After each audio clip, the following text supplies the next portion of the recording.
Of all the expenses that come with buying a home, prepaid costs can sometimes take a buyer by surprise. Hi, I'm Gina Walton with the Walton Home Team of Keller Williams, and while we all love a good surprise, you definitely don't want one in the buying process. So here are a few good things to know.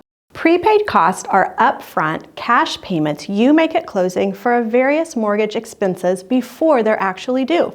Funds are held in an escrow account until they're needed. Now, these can include your initial escrow deposit, your homeowner's premiums, real estate property taxes, and mortgage interest. Prepaids are separate from closing costs, which include the title search, your appraisal, and the cost of processing the loan. Curious what the bottom line would be if you purchased a home? Want to buy and don't want surprises? Call or text 913-449-1950 and let's crunch the numbers. Kansas City has some amazing neighborhoods just waiting for you to call home.